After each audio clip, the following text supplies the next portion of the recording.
देखो रामायण में दो पात्र ऐसे हैं, थोड़ा सा उनके चरित्र पर एक प्रश्न होता है। दो पात्र, पहला पात्र है विश्वामित्र और दूसरा पात्र है परशुराम। ये दो चरित्र रामायण में ऐसे आते हैं। एक का जन्म ब्राह्मण के घर हुआ है, लेकिन कर्म का इसने क्षत्रिय का किया,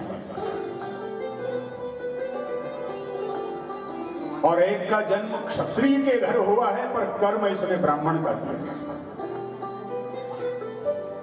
विश्वामित्र बाबा जो थे वो जन्म से क्षत्रिय थे, गाधी राजा के पुत्र थे, क्षत्रिय सम्राट थे, जन्म से क्षत्रिय थे, पर वो ब्राह्मण बन गए, साधु हो गए। और परशुराम जी जन्म से ब्राह्मण थे, महामुनि जमदग्नि के यहां जिनका जन्म हुआ, जन्म से ब्राह्मण थे पर कर्म क्षत्रिय का कर्म।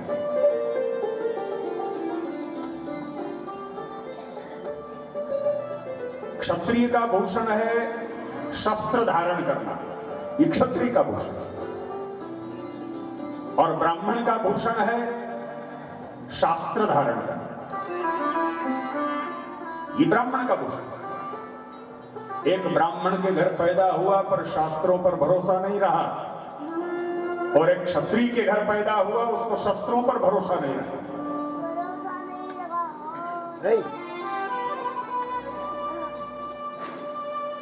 एक का मानना ऐसा है कि दुनिया यदि सुधरती है तो शास्त्रों से दुनिया नहीं सुधरती, जगत सुधरता है तो शस्त्रों से सुधरता है। और एक का मानना ऐसा है कि नहीं नहीं, दुनिया यदि सुधरती है, जगत यदि सुधरता है तो शस्त्रों से नहीं सुधरता, शास्त्रों से सुधरता।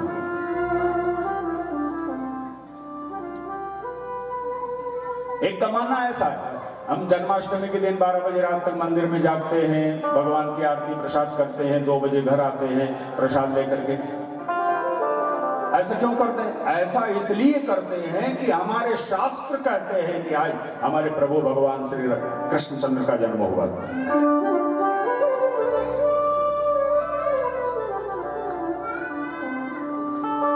यदि कोई लकड़ी लेकर के आए ना, हमको कहे कि चलो आज मंदिर में आपको 12 बजे रात तक जागना है, कोई तलवार लेकर के कहे चलो आज तुमको जागना पड़ेगा, तो शायद हम नहीं जाएंगे।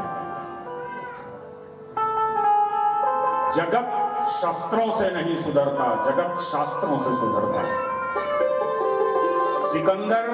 सिकंदर जब भारत में आया, उसका मंत्री जो था बड़ा चालाक था। वो सिकंदर के मंत्री ने राजा को कहा, राजा साहब हम भारत से कुछ न ले जाएं कोई बात नहीं, लेकिन हमको यहां से एक ऋग्वेद संहिता ले जानी है। 4 वेदों में से एक संहिता, ऋग्वेद नाम की संहिता हमको यहां से ले जाएंगे। तो सिकंदर ने वो ऋग्वेद की खोज की, भारत में ढूंढा, पता लगा पंजाब में एक छोटा सा गांव है, वहां कुछ ऋग्वेदी ब्राह्मण रहते हैं, उनके पास ऋग्वेद शास्त्र रखा। सिकंदर गया वहां, ब्राह्मण के घर को घेर लिया, महाराज के घर गया, महाराज आपके पास ऋग्वेद संहिता है? बोले हाँ। लाओ हमको दो। तो ब्राह्मण ने कहा कि राजा साहब हम ब्राह्मण लोग हैं, शास्त्र का अध्ययन करते हैं, आप राजा हो, आपको ये शास्त्र से क्या लेना देना है? और वैसे भी तुम हिंदू सम्राट हो नहीं, तुमको इससे क्या लेना देना? बोले नहीं हमको चाहिए, लाओ। अब राजा था, ब्राह्मण ने कहा सोचा कि यदि इनकार करूंगा तो ये मार देगा मुझे और जबरदस्ती ले जाए, राजा है। ब्राह्मण ने कहा ठीक है, आप इसको ले जाना चाहते हैं ले जाएं, लेकिन एक निवेदन है, ये मेरे पूर्वजों का रखा हुआ शास्त्र है, मेरे घर में कई वर्षों से हम लोग इसका अध्ययन करते आ रहे हैं, पीढ़ी दर पीढ़ी। अब आप ले जा रहे हो तो एक निवेदन यह है कि आखिरी बार मैं इसका पारायण एक बार कर लूं, कल सुबह आपने ले जाना। सिकंदर ने सोचा चलो ठीक है, एक रात में क्या फर्क पड़ना है। ब्राह्मण के घर के आसपास पहरा लगा दिया, कहीं ऐसा नहीं हो रात में ये ब्राह्मण भाग जाए लेकर। सिकंदर स्वयं ब्राह्मण के दरवाजे पर रात भर तलवार लेकर खड़ा रहा। वो ब्राह्मण ने क्या किया, दरवाजा लगाया, एक हवन कुंड बनाया, अग्नि जलाई, ऋग्वेद का एक पन्ना उठाता, उसका पारायण करता और वो जलती हुई अग्नि में छोड़ देता। ब्रह्मणे स्वाहा इदं ब्रह्मणे नमः।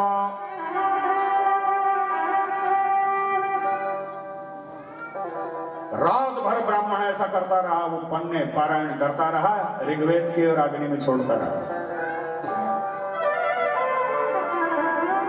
8 साल का बच्चे को पास में बिठा लिया, उसको सुनाता रहा पारायण। आखिरी पन्ना बचा, सूर्य नारायण का उदय हुआ, सिकंदर ने दरवाजा खोला।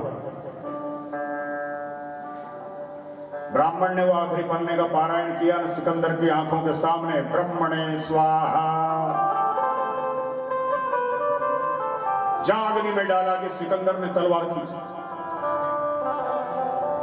क्यों रे ब्राह्मण, तुमने तो कहा था कि ऋग्वेद तुम मुझे दोगे, तुमने तो जला दिया इसको।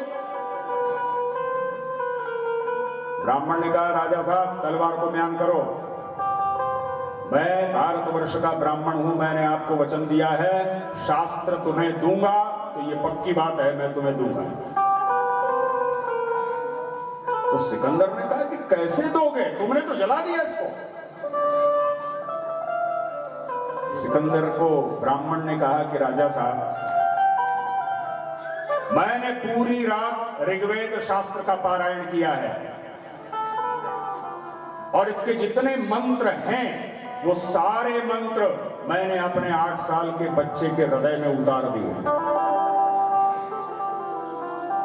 इसके हृदय में उतार दिए हैं। राजा तू मेरा बच्चा ले जा सकता है, लेकिन मैं भारतवर्ष का ब्राह्मण हूं, अपना शास्त्र नहीं दे सकता।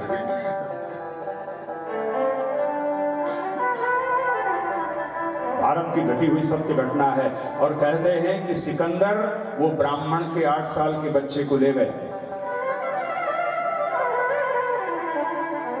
अब जब तक वो बालक ना समझ था तब तक वो बताता रहा।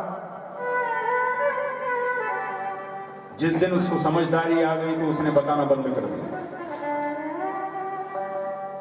और जहां बताना बंद किया कि सिकंदर ने उसको मार दिया। आज ये पश्चिम की सभ्यता ने जितनी उन्नति की है ना महाराज, ये सब हमारे ऋग्वेद शास्त्र के ऊपर ये सारी उन्नति हुई है, ये पश्चिम की सभ्यता की। ऋग्वेद शास्त्र में ये जगत का निर्माण कैसे किया जाता है, इसको चलाया कैसे जाता है और इसको नष्ट कैसे किया जाता है, ये सारी प्रक्रिया हजारों करोड़ों साल पहले हमारे ऋषि महात्मा लिख करके रख गए। आज ये पश्चिम के देश जो जितनी व्यवस्था कर रहे हैं ये सब पहले से है, हमारे शास्त्रों में है।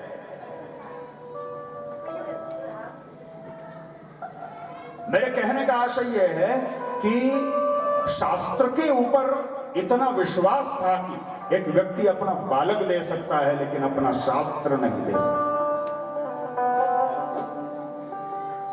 परशुराम जी का मानना ऐसा है कि जगत यदि सुधरता है तो शास्त्रों से नहीं सुधरता, शस्त्रों से सुधरता है, और इसने शास्त्र त्याग दिए और शस्त्र उठा लिए। और विश्वामित्र का ऐसा मानना है कि जगत सुधरता है तो शस्त्रों से नहीं सुधरता, शास्त्रों से सुधरता है। क्षत्रिय होने के बाद भी इसने शस्त्र त्याग दिए और शास्त्रों को अपना लिया। ये 2 चरित्र रामायण में ऐसे। और अंततः अंततः विश्वामित्र जी का मानना सत्य हुआ कि जगत यदि सुधरता है तो शास्त्रों से सुधरता है।